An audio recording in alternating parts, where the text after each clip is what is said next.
Velkommen! I denne videoen skal vi se hvorfor tiden ofte bare forsvinner.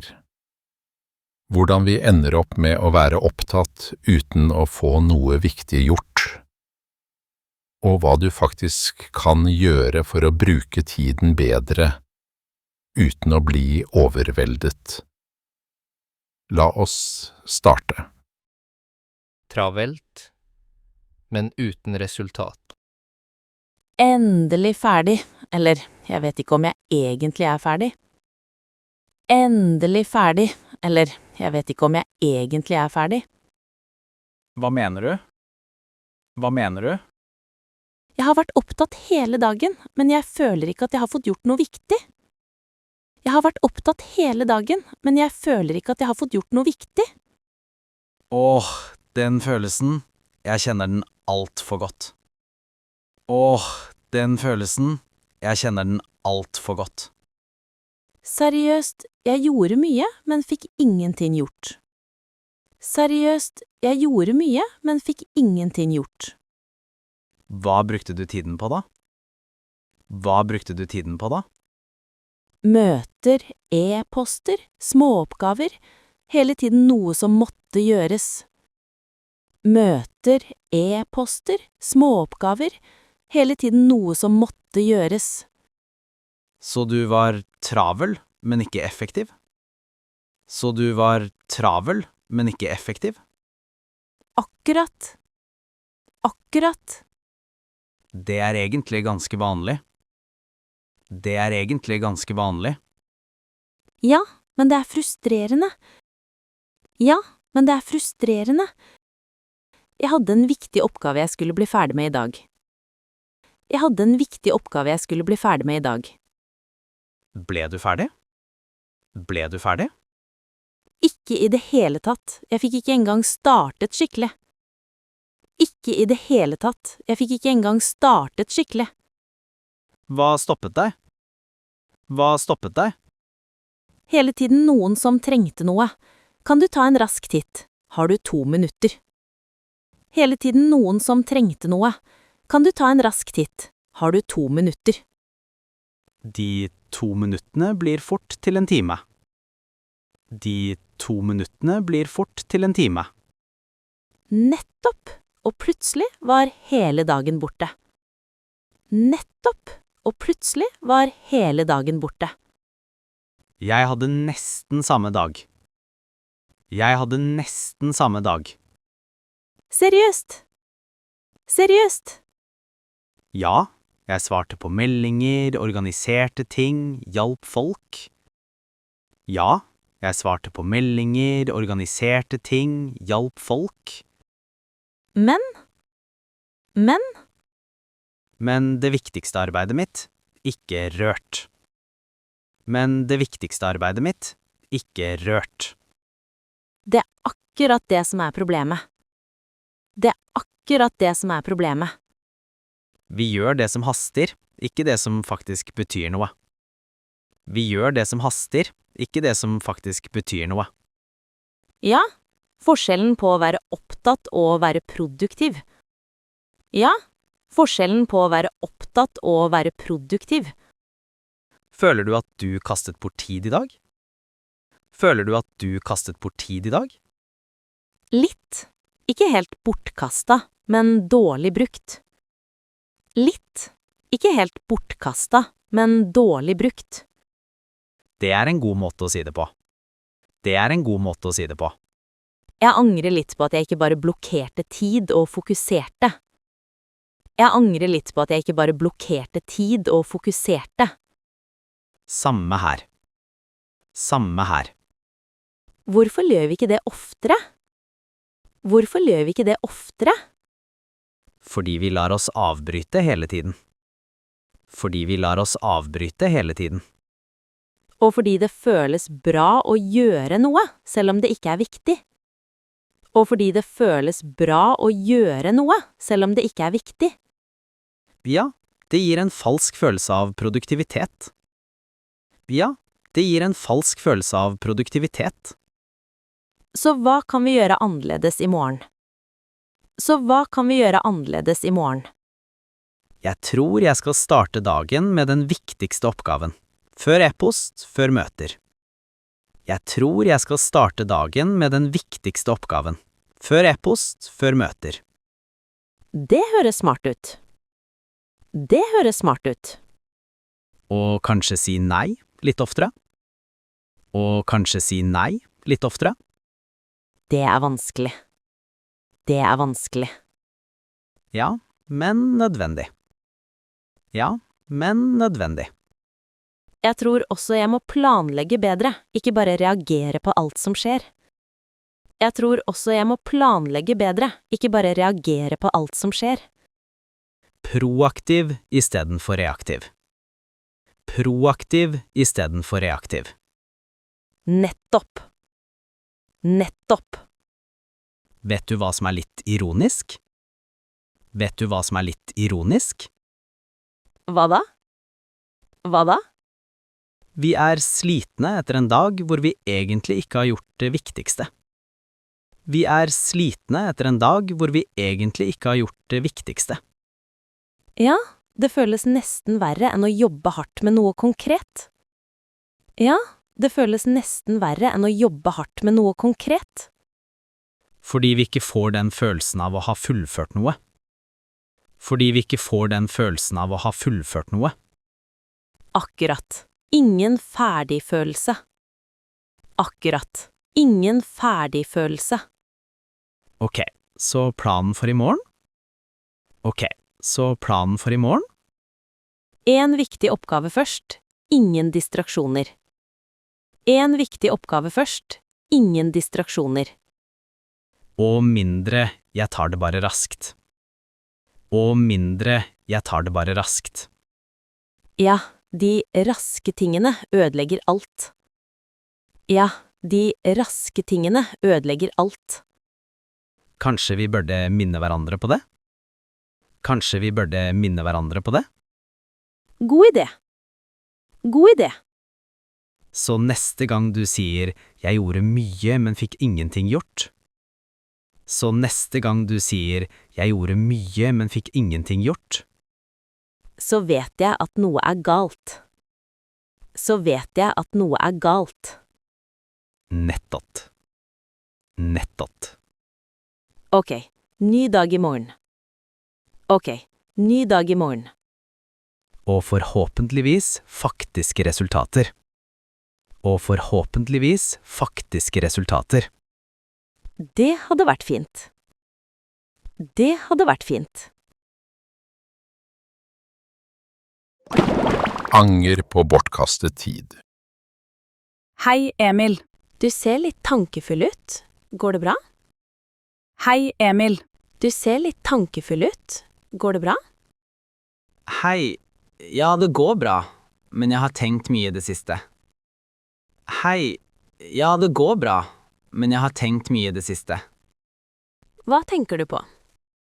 Hva tenker du på? Jeg føler at jeg har kastet bort mye tid, og nå begynner jeg å angre. Jeg føler at jeg har kastet bort mye tid, og nå begynner jeg å angre. På hva da? Konkret? På hva da? Konkret? På hvordan jeg har brukt det siste året. På hvordan jeg har brukt det siste året. Jeg hadde mange planer, men jeg utsatte ting hele tiden. Jeg hadde mange planer, men jeg utsatte ting hele tiden. Hva slags ting? Hva slags ting? For eksempel norsken min. Jeg sa hele tiden at jeg skulle øve mer, men jeg gjorde det ikke. For eksempel norsken min. Jeg sa hele tiden at jeg skulle øve mer, men jeg gjorde det ikke. Og nå føler jeg at jeg ligger bak. Og nå føler jeg at jeg ligger bak. Jeg skjønner, men du har jo fortsatt tid. Jeg skjønner, men du har jo fortsatt tid. Ja, men det føles som om jeg sløste bort en god mulighet. Ja, men det føles som om jeg sløste bort en god mulighet. Jeg kunne vært mye bedre nå. Jeg kunne vært mye bedre nå. Det er lett å tenke sånn i ettertid. Jeg har følt det samme mange ganger. Det er lett å tenke sånn i ettertid. Jeg har følt det samme mange ganger. Har du? Har du? Ja, for noen år siden ville jeg lære å programmere. Ja, for noen år siden ville jeg lære å programmere. Jeg startet, men så mistet jeg motivasjonen. Jeg startet, men så mistet jeg motivasjonen. Plutselig hadde det gått 6 måneder uten at jeg gjorde noe. Plutselig hadde det gått 6 måneder uten at jeg gjorde noe. Hva gjorde du da? Hva gjorde du da? Først angret jeg masse. Først angret jeg masse. Jeg tenker akkurat som deg. Jeg har kastet bort tid. Jeg tenker akkurat som deg. Jeg har kastet bort tid. Men så innså jeg noe viktig. Men så innså jeg noe viktig. Hva da? Hva da? At det ikke hjelper å bare angre. At det ikke hjelper å bare angre. Enten må du akseptere det, eller så må du gjøre noe med det nå. Enten må du akseptere det, eller så må du gjøre noe med det nå. Det gir mening, men det er ikke så lett. Det gir mening, men det er ikke så lett. Nei, det er ikke lett, men det er mulig. Nei, det er ikke lett, men det er mulig. Hva er det du egentlig vil oppnå nå? Hva er det du egentlig vil oppnå nå? Jeg vil bli trygg i norsk. Jeg vil bli trygg i norsk. Kunne snakke naturlig, forstå alt og ikke føle meg usikker hele tiden. Kunne snakke naturlig, forstå alt og ikke føle meg usikker hele tiden. Ok, det er et klart mål. Hva stopper deg? Ok, det er et klart mål. Hva stopper deg? Kanskje frykt, og kanskje vane. Jeg er vant til å utsette ting. Kanskje frykt, og kanskje vane. Jeg er vant til å utsette ting. Da må du endre vanene dine litt etter litt. Ikke alt på en gang. Da må du endre vanene dine litt etter litt. Ikke alt på en gang. Hvordan da? Hvordan da? Start smått. For eksempel 20 minutter norsk hver dag. Ikke mer. Start smått. For eksempel 20 minutter norsk hver dag. Ikke mer. Bare 20 minutter? Bare 20 minutter? Ja, det viktigste er konsistens. Ja, det viktigste er konsistens. Hvis du gjør litt hver dag, bygger du en vane. Hvis du gjør litt hver dag, bygger du en vane. Jeg tror jeg ofte prøver å gjøre for mye på en gang, og så gir jeg opp. Jeg tror jeg ofte prøver å gjøre for mye på en gang, og så gir jeg opp. Nettopp. Det er veldig vanlig. Nettopp. Det er veldig vanlig. Men hva med følelsen av at jeg har kastet bort tid? Den forsvinner ikke så lett. Men hva med følelsen av at jeg har kastet bort tid? Den forsvinner ikke så lett. Den trenger ikke å forsvinne med en gang, men du kan bruke den som motivasjon. Den trenger ikke å forsvinne med en gang, men du kan bruke den som motivasjon. Hvordan? Hvordan? Tenk sånn. Ja, jeg sløste bort tid før, men jeg gjør det ikke lenger. Tenk sånn. Ja, jeg sløste bort tid før, men jeg gjør det ikke lenger. Det høres bedre ut enn å bare sitte og angre. Det høres bedre ut enn å bare sitte og angre. Akkurat. Anger kan være nyttig, men bare hvis det fører til handling. Akkurat. Anger kan være nyttig, men bare hvis det fører til handling. Det er sant. Jeg har kanskje brukt for mye energi på å tenke på fortiden. Det er sant. Jeg har kanskje brukt for mye energi på å tenke på fortiden. Og for lite på nåtiden. Og for lite på nåtiden. Ja, det treffer litt. Ja, det treffer litt.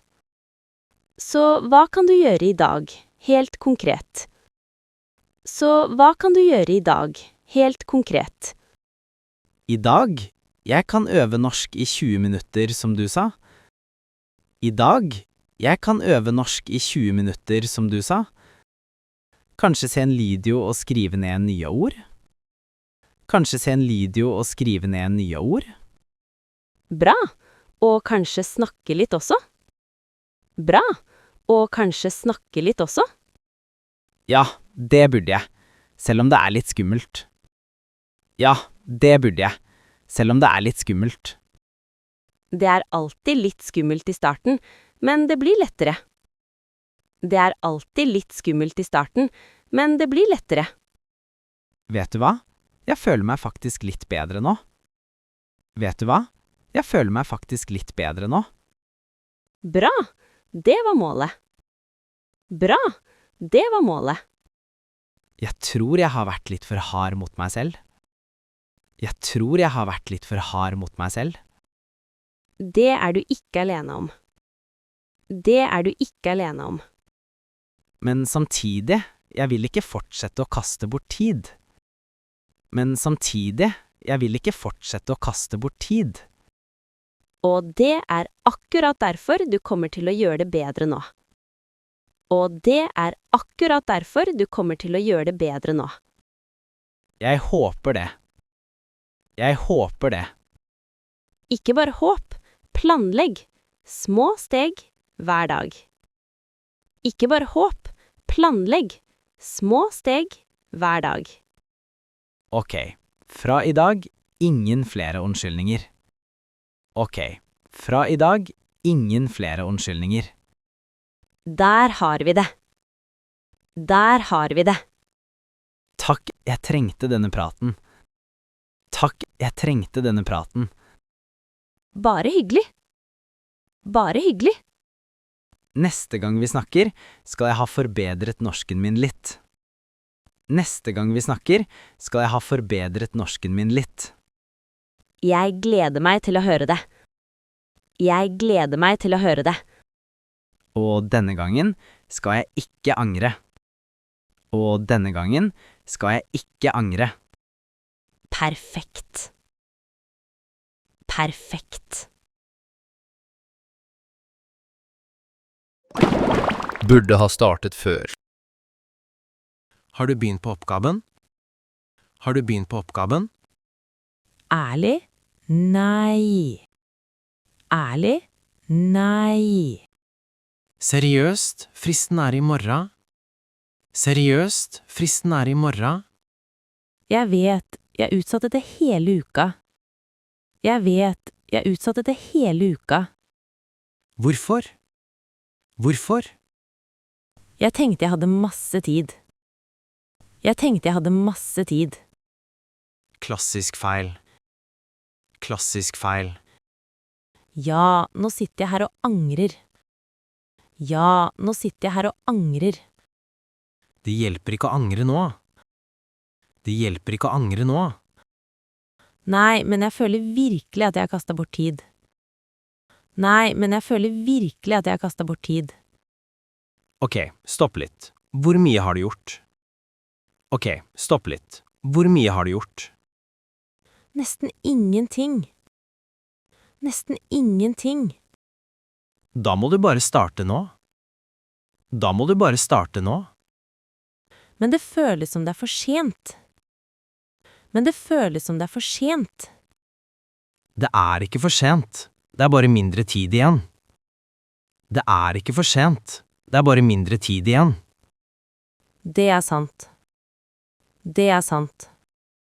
Jobb intensivt i noen timer. Du får i hvert fall gjort noe.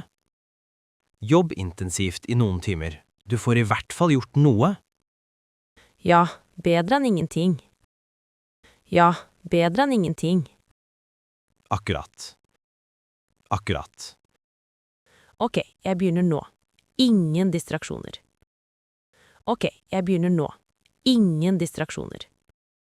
Bra. Denne gangen ingen bortkastet tid. Bra. Denne gangen ingen bortkastet tid. På bensinstasjonen. Hei, skal du fylle bensin også? Hei, skal du fylle bensin også? Ja, tanken er nesten tom. Hva med deg? Ja, tanken er nesten tom. Hva med deg? Samme her. Jeg burde egentlig ha fylt i går, men jeg utsatte det. Samme her. Jeg burde egentlig ha fylt i går, men jeg utsatte det. Klassisk. Man tenker alltid 'jeg gjør det senere'. Klassisk. Man tenker alltid 'jeg gjør det senere'. Ja, og så ender man opp her i siste liten. Ja, og så ender man opp her i siste liten. Hvor mye pleier du å fylle? Full tank? Hvor mye pleier du å fylle? Full tank? Som regel, ja. Det er enklest. Hva med deg? Som regel, ja. Det er enklest. Hva med deg? Jeg pleier å fylle for et bestemt beløp, litt enklere for budsjettet. Jeg pleier å fylle for et bestemt beløp, litt enklere for budsjettet. Gir mening. Har du sett prisene i det silte? Gir mening. Har du sett prisene i det silte? Ja, helt ærlig, det gjør litt vondt hver gang jeg fyller. Ja, helt ærlig, det gjør litt vondt hver gang jeg fyller. Enig. Jeg føler nesten at jeg kaster bort penger. Enig. Jeg føler nesten at jeg kaster bort penger. Samme her, spesielt når jeg kjører korte turer. Samme her, spesielt når jeg kjører korte turer. Bruker du diesel eller bensin? Bruker du diesel eller bensin? Bensin. Du da? Bensin. Du da? Diesel. Litt billigere, men ikke alltid. Diesel. Litt billigere, men ikke alltid. Har du noen gang fylt feil drivstoff? Har du noen gang fylt feil drivstoff? Nei, heldigvis ikke.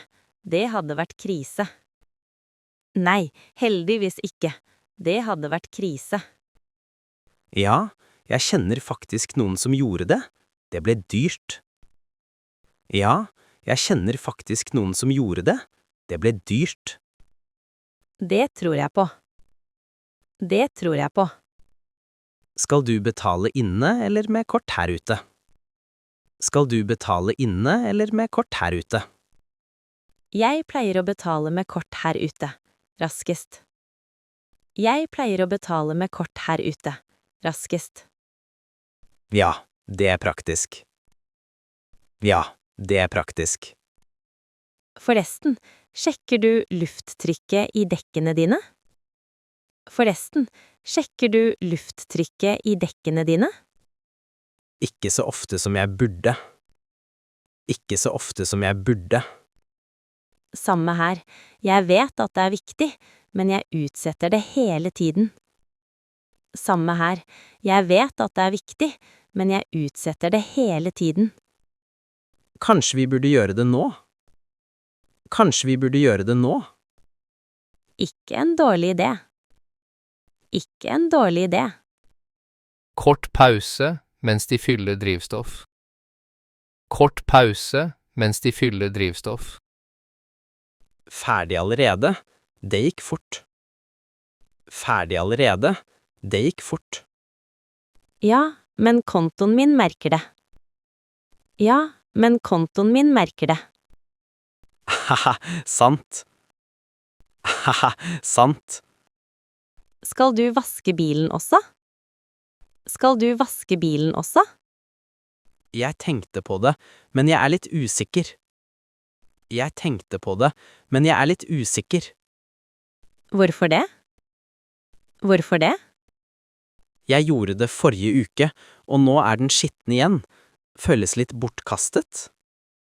Jeg gjorde det forrige uke, og nå er den skitten igjen. Føles litt bortkastet. Ja, det er litt sånn med bilvask. Ja, det er litt sånn med bilvask. Kanskje jeg bare venter litt. Kanskje jeg bare venter litt. Jeg tror jeg gjør det nå. Min ser helt katastrofal ut. Jeg tror jeg gjør det nå. Min ser helt katastrofal ut. Da er det kanskje verdt det. Da det kanskje verdt det. Ok, da går jeg bort til vaskehallen etterpå. Ok, da går jeg bort til vaskehallen etterpå. Greit, jeg tror jeg bare drar videre. Greit, jeg tror jeg bare drar videre. Greit, kjør forsiktig. Greit, kjør forsiktig. Du også. Du også. Tid eller unnskyldninger. Du sa du skulle starte på treningen forrige måned. Du sa du skulle starte på treningen forrige måned. Ja, jeg vet. Ja, jeg vet. Hva skjedde? Hva skjedde? Jeg fant alltid en unnskyldning. Jeg fant alltid en unnskyldning. Som hva? Som hva? Jeg sliten. Jeg starter i morgen. Sånne ting. Jeg sliten. Jeg starter i morgen. Sånne ting. Og nå? Og nå? Nå angrer jeg. Jeg føler at jeg bare har kastet bort tid. Nå angrer jeg. Jeg føler at jeg bare har kastet bort tid. Det ærlig i det minste. Det ærlig i det minste. Ja, men det også frustrerende. Ja, men det også frustrerende.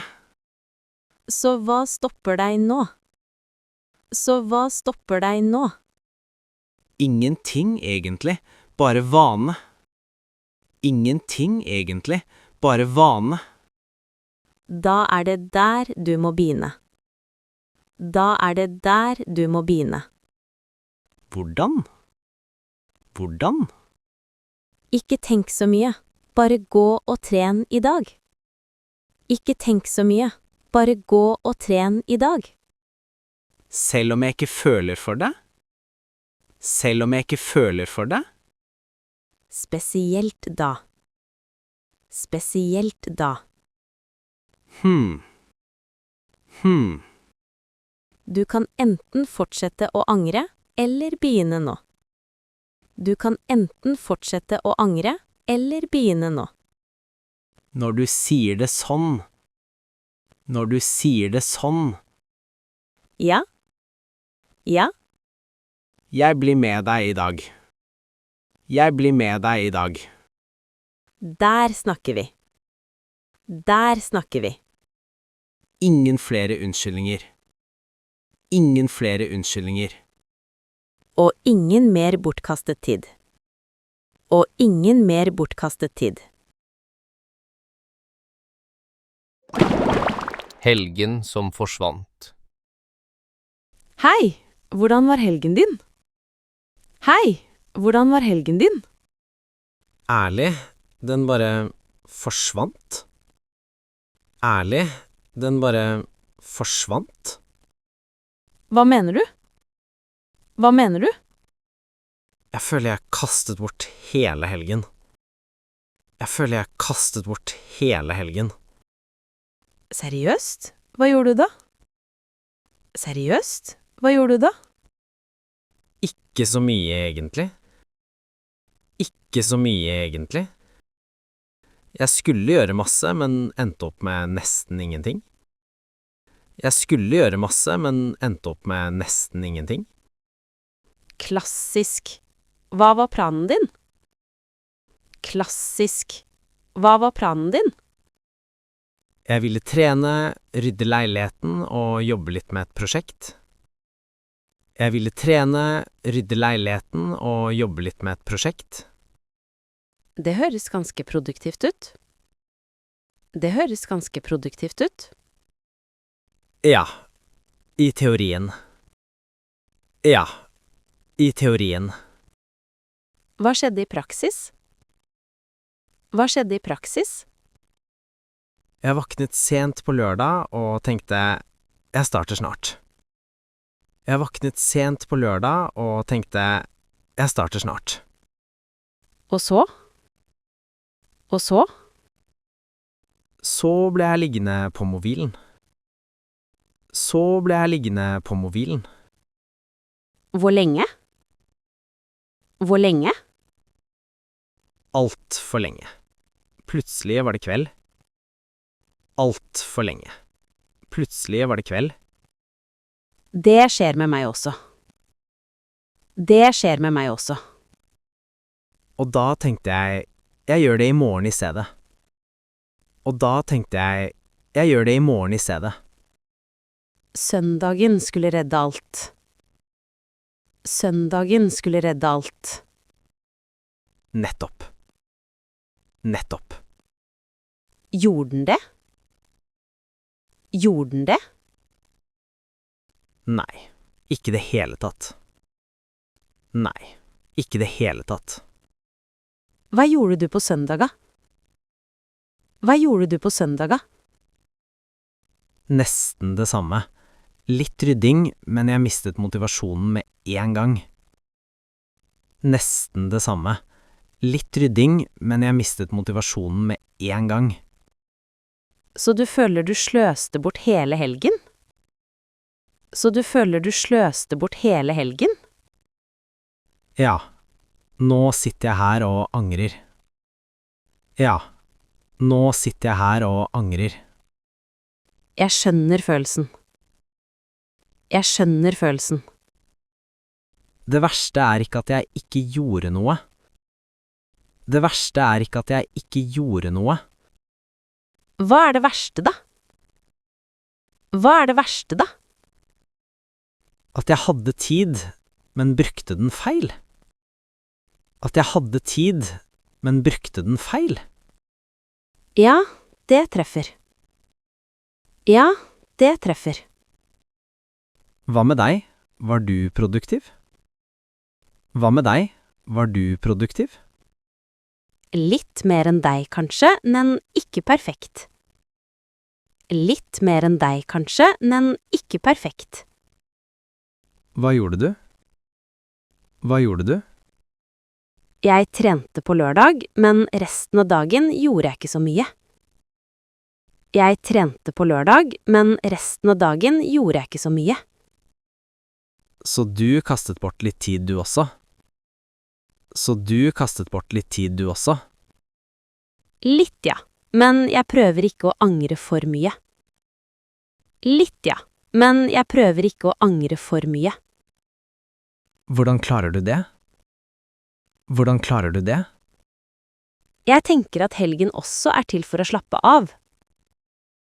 Jeg tenker at helgen også er til for å slappe av. Ja, men dette føltes ikke som ekte avslapning. Ja, men dette føltes ikke som ekte avslapning. Hva mener du? Hva mener du? Jeg slappet ikke ordentlig av, og jeg fikk heller ikke gjort noe nyttig. Jeg slappet ikke ordentlig av, og jeg fikk heller ikke gjort noe nyttig. Den mellomtingen. Den mellomtingen. Ja, akkurat. Det er det som føles som bortkastet tid.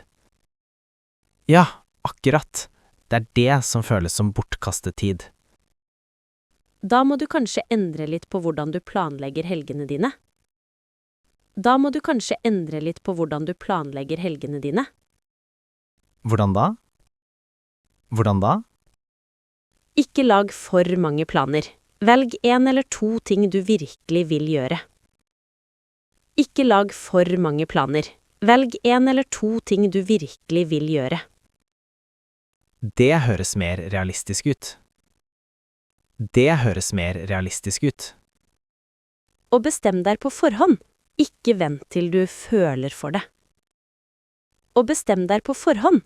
Ikke vent til du føler for det. For hvis jeg venter, så skjer det ingenting. For hvis jeg venter, så skjer det ingenting. Nettopp. Nettopp. Jeg tror det også må legge bort mobilen mer. Jeg tror det også må legge bort mobilen mer. Det hjelper mye. Det hjelper mye. Den stjeler så mye tid uten at jeg merker det. Den stjeler så mye tid uten at jeg merker det. Ja, og plutselig er hele dagen borte. Ja, og plutselig er hele dagen borte. Akkurat sånn føltes denne helgen. Akkurat sånn føltes denne helgen. Men ok, nå vet du det. Men ok, nå vet du det. Ja. Ja. Så hva gjør du neste helg? Så hva gjør du neste helg? Neste helg, jeg starter med én ting. Bare én. Neste helg, jeg starter med én ting. Bare én. Hva da? Hva da? Trening på lørdag morgen. Ferdig med det først. Trening på lørdag morgen. Ferdig med det først. Bra start. Bra start. Og kanskje rydde litt etterpå. Men ikke presse meg selv for mye. Og kanskje rydde litt etterpå. Men ikke presse meg selv for mye. Det høres balansert ut. Det høres balansert ut. Jeg vil ikke sitte her neste mandag og angre igjen. Jeg vil ikke sitte her neste mandag og angre igjen. Da må du gjøre noe annerledes. Da må du gjøre noe annerledes. Ja. Ja. Men husk én ting. Men husk én ting. Hva da? Hva da? Ikke vær for hard mot deg selv. Ikke vær for hard mot deg selv. Kanskje. Kanskje. Alle har helger som bare forsvinner. Alle har helger som bare forsvinner. Det er sant. Det er sant. Det viktige er hva du gjør neste gang. Det viktige er hva du gjør neste gang. Ok. Ny plan, ny helg. Ok. Ny plan, ny helg. Der har vi det. Der har vi det. Og denne gangen ingen bortkastet tid. Og denne gangen ingen bortkastet tid. Vi får se. Vi får se. Ja, vi får se. Ja, vi får se. For sent ute igjen. Hei, vent litt. Ikke gå uten meg. Hei, vent litt. Ikke gå uten meg. Du er sen igjen. Du er sen igjen. Jeg vet, jeg kastet bort tid hjemme. Jeg vet, jeg kastet bort tid hjemme. Hva gjorde du? Hva gjorde du? Ingenting viktig, bare scrollet på mobilen. Ingenting viktig, bare scrollet på mobilen. Det er akkurat sånn man mister tid uten å merke det. Det er akkurat sånn man mister tid uten å merke det. Ja, og nå angrer jeg. Ja, og nå angrer jeg. Du sier det hver gang. Du sier det hver gang. Jeg vet, men denne gangen mener jeg det. Jeg vet, men denne gangen mener jeg det. Ok, hva skal du gjøre annerledes da? Ok, hva skal du gjøre annerledes da? Kanskje legge bort mobilen om morgenen, bare fokusere på det jeg må gjøre. Kanskje legge bort mobilen om morgenen, bare fokusere på det jeg må gjøre. Det høres faktisk smart ut. Det høres faktisk smart ut. Problemet er at jeg alltid tenker jeg har god tid. Problemet er at jeg alltid tenker jeg har god tid. Og så har du plutselig dårlig tid. Og så har du plutselig dårlig tid. Nettopp! Nettopp! Vi må skynde oss nå, ellers mister vi bussen. Vi må skynde oss nå, ellers mister vi bussen. Seriøst? Seriøst?